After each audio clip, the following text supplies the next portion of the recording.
Hello friends, ಎಲ್ಲರಿಗೂ ನಮಸ್ಕಾರಗಳು. Smitha's magic ಹ್ಯಾಂಡ್ಸ್‌ಗೆ ನಿಮಗೆಲ್ಲರಿಗೂ ಸ್ವಾಗತ. ನೋಡಿ, ಇನ್ನೇನು ನಮಗೆ ವರಮಹಾಲಕ್ಷ್ಮಿ ಹಬ್ಬ ತುಂಬಾನೇ ಹತ್ತಿರದಲ್ಲಿದೆ.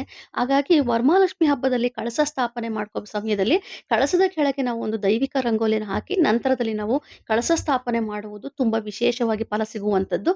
ಹಾಗಾಗಿ ನಾನಿವತ್ತು ನಿಮಗೆ ವರಮಹಾಲಕ್ಷ್ಮಿ ಕಳಸ ಸ್ಥಾಪನೆಯ ಕೆಳಗೆ ಹಾಕುವಂತ ರಂಗೋಲಿಯ ಬಗ್ಗೆ ಮಾಹಿತಿಗಳನ್ನ ಕೊಡ್ತಾ ಇದ್ದೇನೆ. ನಾನು ಲಾಸ್ಟ್ ಇಯರ್ ಕೂಡ ಒಂದು ರಂಗೋಲಿನ ತಿಳಿಸ್ಕೊಟ್ಟಿದ್ದೆ. ಹಾಗೆ ಈ ಬಾರಿಯೂ ಕೂಡ ನಾನು ಒಂದು ವಿಶೇಷವಾಗಿ ಅಮ್ಮನವರಿಗೆ ಸಂಬಂಧಪಟ್ಟಂತೆ ಒಂದು ರಂಗೋಲಿಯನ್ನು ತಿಳಿಸ್ಕೊಡ್ತಾ ಇದ್ದೇನೆ. ನೋಡಿ, ಮೊದಲು ನಾವು ಒಂದು ಮಂಡಲವನ್ನು ಬರೆದಿಟ್ಟುಕೊಳ್ಳಬೇಕು. ಹಾಗೇನೆ ಈ ರಂಗೋಲಿಯ ಬಗ್ಗೆ ನಾನು ನಿಮಗೆ ಹೆಚ್ಚಿನ ಮಾಹಿತಿ ಕೊಡಲೇಬೇಕು. ಕಾರಣ ಏನಪ್ಪಾ ಅಂತಂದ್ರೆ, ಈ ರಂಗೋಲಿ ನಾವು ಆದಷ್ಟು ದೇವರ ಮನೆಯಲ್ಲಿ ಹಾಕುವುದು ಒಳ್ಳೆಯದು.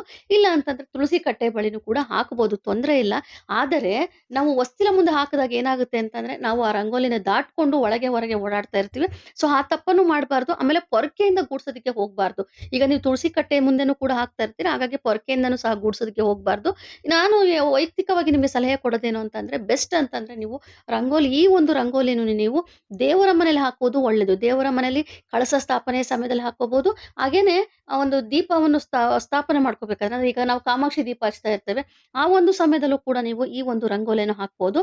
ನೋಡಿ, ನಾನು ಒಂದು ಮಂಡಲವನ್ನು ಬರೆದಿದ್ದೇನೆ. ಹಾಗೇನೆ ಸುತ್ತ ನಾನು ಒಂದು ದಳಗಳನ್ನ ಬರಿತಾ ಇದ್ದೇನೆ. ದಳಗಳು ಅಂತ ಬಂದಾಗ ಇದು ಅಷ್ಟದಳಗಳನ್ನ ಬರಿಬೇಕಾಗುತ್ತೆ.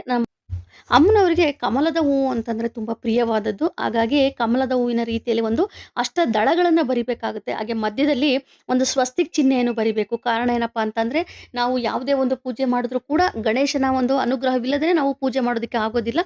ಹಾಗಾಗಿ ನಾವು ಗಣೇಶನ ಅನುಗ್ರಹ ಪಡೆಯಲು ನಾವು ಮಧ್ಯದಲ್ಲಿ ಒಂದು ಸ್ವಸ್ತಿಕ್ ಚಿಹ್ನೆಯನ್ನು ಬರಿಬೇಕಾಗುತ್ತದೆ. ಹಾಗೆ ಅದರ ನಂತರದಲ್ಲಿ ನಾವೇನು ಅಷ್ಟ ದಳಗಳನ್ನ ಬರೆದಿದ್ದೇವೋ ಅದರಲ್ಲಿ ನಾವು ಶ್ರೀಮ್ ಅಂತ ಹೇಳಿ ಬರಿತಾ ಇದ್ದೇನೆ. ಇದು ಅಮ್ಮನವರ ಒಂದು ಬೀಜಾಕ್ಷರ ಮಂತ್ರ. ಇದನ್ನ ನಾವು ಬರಿಲೇಬೇಕಾಗುತ್ತದೆ. ಇದನ್ನ ಬರೆದು ನಾವು ಕಳಸವನ್ನು ಸ್ಥಾಪನೆ ಮಾಡ್ಕೋಬೇಕಾಗುತ್ತದೆ.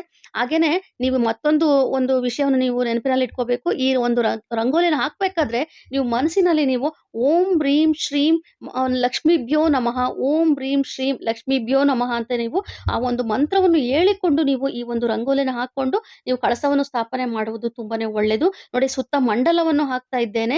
ಅಮ್ಮನವರ ಒಂದು ಶ್ರೀಮ್ ಅಂತೇಳಿ ಬೀಜಾಕ್ಷರ ಮಂತ್ರವನ್ನು ಬರೆದು ಸುತ್ತ ನಾವು ಒಂದು ಮಂಡಲವನ್ನು ಹಾಕೋಬೇಕು.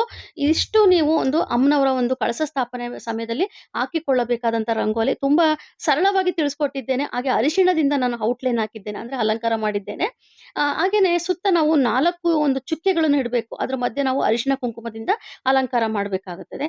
ಇದಿಷ್ಟು ಒಂದು ನಾವು ವರಮಹಾಲಕ್ಷ್ಮಿ ಹಬ್ಬದಲ್ಲಿ ಕಳಸ ಸ್ಥಾಪನೆ ಮಾಡುವಂತ ಸಮಯದಲ್ಲಿ ಹಾಕಿಕೊಳ್ಳುವಂತ ರಂಗೋಲಿ. ಲಾಸ್ಟ್ ಇಯರ್ ಬೇರೆ ತರ ತಿಳಿಸ್ಕೊಟ್ಟಿದ್ದೆ. ಹಾಗೆ ಈ ಬಾರಿ ನಾನು ಒಂದು ರೀತಿಯಲ್ಲಿ ತಿಳಿಸ್ಕೊಡ್ತಾ ಇದ್ದೇನೆ. 8 ಬಾರಿ ನಾನು ಶ್ರೀಮ್ ಅಂತೇಳಿ ಅಮ್ಮನವರ ಒಂದು ಬೀಜಾಕ್ಷರ ಮಂತ್ರವನ್ನು ಬರೆದಿದ್ದೇನೆ. ಹಾಗೇನೆ ಈಗಾಗಲೇ ಹೇಳ್ದಾಗೆ ನೀವು ಓಂ ಹ್ರೀಂ ಶ್ರೀಂ ಲಕ್ಷ್ಮೀಭ್ಯೋ ನಮಃ ಅಂತೇಳಿ ಆ ಮಂತ್ರವನ್ನು ಹೇಳ್ಕೊಳ್ಳೋದನ್ನ ಮರಿಬೇಡಿ. ಅದು ತುಂಬಾನೇ ವಿಶೇಷವಾದ ಮಂತ್ರ ಅದು. ನಾವು ಲಕ್ಷ್ಮೀ ಅಮ್ಮನವರ ಒಂದು ಅನುಗ್ರಹ ಪಡಿಬೇಕು ಅಂತಂದ್ರೆ ಆ ಮಂತ್ರವನ್ನು ಹೇಳ್ಕೊಳ್ಳೋದು ತುಂಬಾ ಸೂಕ್ತವಾದದ್ದು. ಸೊ ನಾನಿವತ್ತು ನಿಮಗೆ ತುಂಬಾ ಸರಳವಾಗಿ ರಂಗೋಲಿ ತಿಳಿಸ್ಕೊಟ್ಟಿದ್ದೇನೆ. ತುಂಬಾ ದೈವಿಕವಾದ ರಂಗೋಲಿ ಇದು. ಎಲ್ಲರೂ ಕೂಡ ಈ ರಂಗೋಲಿ ಹಾಕಿ ಕಳಸವನ್ನು ಸ್ಥಾಪನೆ ಮಾಡಿ. ಹಾಗೇನೆ ಇವತ್ತಿನ ಒಂದು ವಿಡಿಯೋ ನಿಮ್ಗೆ ಇಷ್ಟವಾಗಿದ್ದಲ್ಲಿ ದಯವಿಟ್ಟು ಆದಷ್ಟು ಶೇರ್ ಮಾಡಿ, ಲೈಕ್ ಮಾಡಿ, ಕಮೆಂಟ್ ಮಾಡಿ, ಹಾಗೇನೆ ಸಬ್ಸ್ಕ್ರೈಬ್ ಮಾಡ್ಕೊಳ್ಳಿ. Thank you.